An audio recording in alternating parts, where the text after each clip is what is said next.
If you think you've heard every kind of emotional story about sacrifice, family, and the silent promises that shape people's lives, stay with this one till the end. Because what starts with a simple question, "Can you take us to town?" turns into a journey that changed not just one family but an entire community. And if these kinds of powerful, real-feeling stories inspire you, make sure to like this video and subscribe. It helps us bring more meaningful stories like this to you. The morning sun hadn't yet burned. The frost off the wooden fence posts when Emma Harper appeared at the edge of the ranch yard with her two little brothers. They stood small and hesitant against the vast Wyoming landscape, the kind of land that could make anyone feel tiny. Rancher Cole Dawson was fixing a broken gate when he noticed them. He straightened slowly, wiping his hands on his jeans, his brow tightening the moment he read the fear in Emma's eyes. Emma was 16 but carried the weight of someone twice her age. Her mother had passed 2 winters ago, and her father, once a proud man, had collapsed beneath the grief. He'd turned to whiskey, then to anger, and then to silence. Emma had become the caretaker, the protector, and the shield between her brothers and the chaos at home. And today, something had broken in her for good. "Can you take us to town?" she asked, her voice trembling just enough for Cole to pick up on it. She held her brother's hands tightly as if afraid someone might pull them back. Cole studied her. He was a man of few words but deep intuition. He saw desperation but also something purer, something braver, hope. He crouched down to meet the boy's eyes, then stood up straight and looked at Emma again. "I'll take you," he said, "but only if you promise to come back home." Her eyes widened in confusion, fear, and a flicker of distrust. "Why would you want us to come back?" she whispered. Cole didn't answer immediately.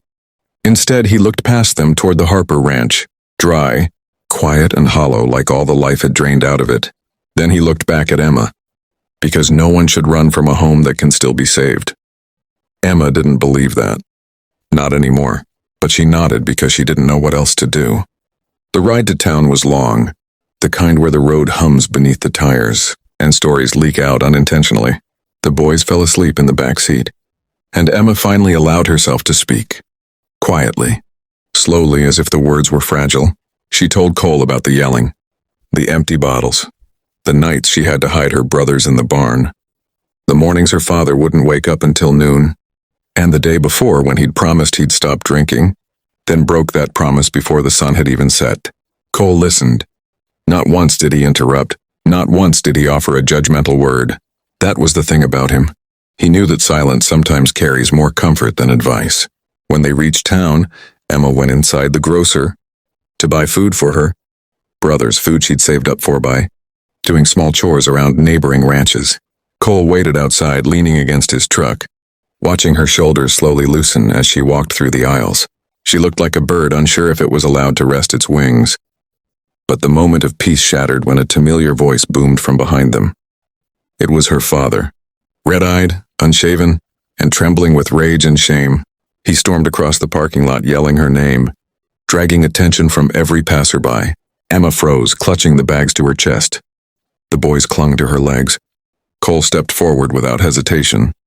"Back off, Mark," Cole said calmly. But Mark Harper wasn't listening.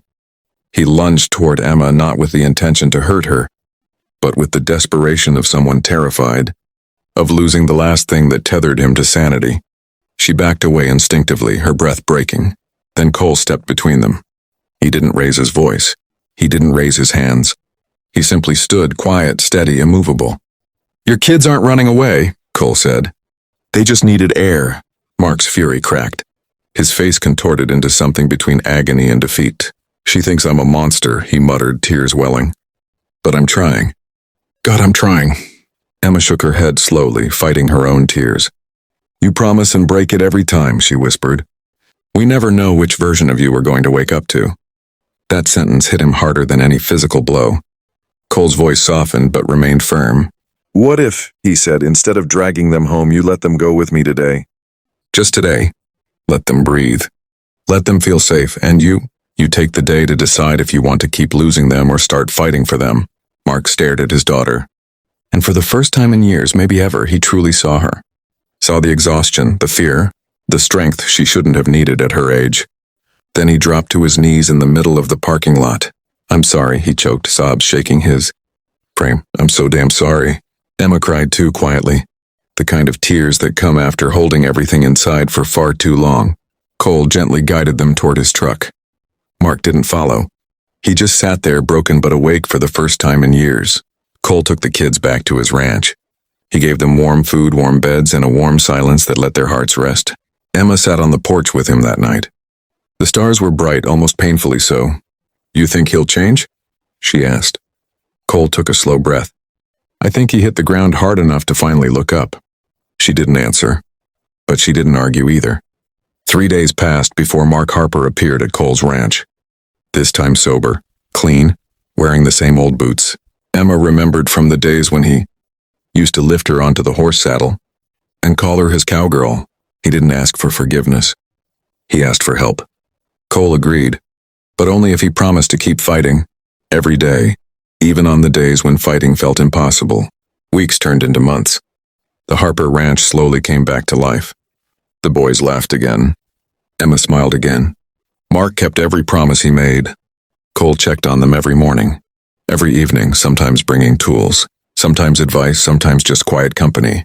And one evening, when Emma stood on her porch watching the golden sunset spill across the fields, Cole walked up and said softly, "You kept your promise. You came back home." This time, Emma smiled with her whole heart. It finally feels like home again. And for the first time, she believed it. If you stayed to the end, tell us in the comments what part of this story touched you the most. And don't forget to like and subscribe. It helps us bring more stories that stay with you long after the screen goes dark.